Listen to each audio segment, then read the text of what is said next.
శ్రీకాకుళం నియోజకవర్గంలో రైతులకు ఏ కష్టం వచ్చినా అన్ని వేళలా వారికి అండగా ఉండి ఆదుకునేందుకు ముందుంటానని సింగుపురం రైతులకు శ్రీకాకుళం ఎమ్మెల్యే గుండు శంకర్ హామీనిచ్చారు. శ్రీకాకుళం రూరల్ మండలం సింగుపురం గ్రామంలో గాయత్రి కళ్యాణ మండపంలో సర్పంచ్ గుండా ఆదిత్య నాయుడు ఆధ్వర్యంలో సోమవారం నిర్వహించిన పొలం బడి కార్యక్రమంలో పాల్గొన్నారు. ఈ సందర్భంగా మాట్లాడుతూ ఓ రైతు కుటుంబం నుంచి వచ్చిన తనకు రైతులు పడే కష్టాలు తెలుసునని, రైతు ఆనందంగా ఉంటే రాష్ట్రం దేశం సుభిక్షంగా ఉంటుందని చెప్పారు. ఈ కార్యక్రమంలో వ్యవసాయ శాఖ అధికారులు, స్వీప్ స్వచ్ఛంద సంస్థ డైరెక్టర్ రమణ కుమార్, బొంత అన్నపూర్ణమ్మ, సింగుపురం వైస్ సర్పంచ్ కుంచాల ఆదినారాయణ, ఎంపీటీసీ పంగ సత్యనారాయణ, ఆముదాల వలస మున్సిపాలిటీ మాజీ వైస్ చైర్మన్ బోరా గోవిందరావు, రైతులు, ఎంపీటీసీలు, సర్పంచ్లు, ప్రజలు పాల్గొన్నారు.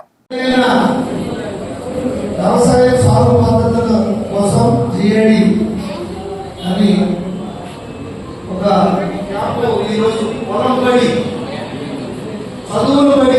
పొలం బడి రైతులు కూడా బడి అనే ఉద్దేశంతో పెట్టమని శ్రీ నారా చంద్రబాబు నాయుడు గారు ముఖ్యమంత్రి వర్యులు, అలాగే మన రాష్ట్ర వ్యవసాయ శాఖ మంత్రులు అచ్చెన్నాయుడు గారు ఒక నిర్ణయం తీసుకొని మొదట ఛార్జ్ తీసుకున్న వెంటనే వ్యవసాయ శాఖ మంత్రి గారు పొలం పిలుచుకొని పొలం బడి అని, అలాగే పొలాన్ని మళ్ళీ సారవంతమైనంగా చేయడం కోసం కొన్ని టెస్టులు గతంలో 14-19లో పొలంలో మనం అన్ని చేయడం జరిగింది. తర్వాత పరిస్థితుల్లో మళ్ళీ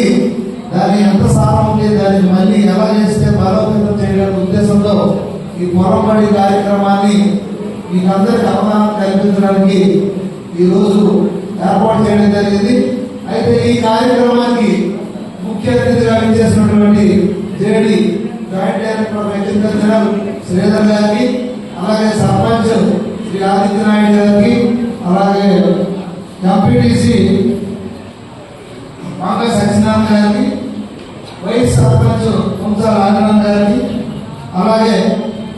ఆంధ్రప్రదేశ్ మున్సిపాలిటీ మాజీ వైస్ చైర్మన్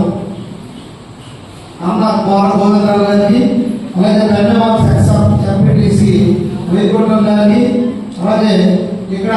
రైతులను నిత్యం ఉత్తేజపరుస్తూ వాళ్ళకి ఏదో కూడా చేయాలన్న తపనతో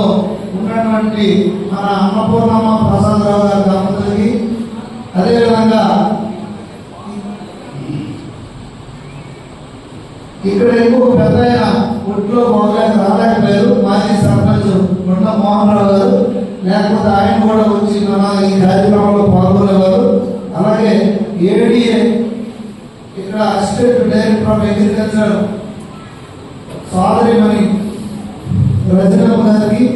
అలాగే ఇంకొక ఏడీ గారు భవానీ శంకర్ గారికి, డిపిఎం రేవతి గారికి, అలాగే ఏవో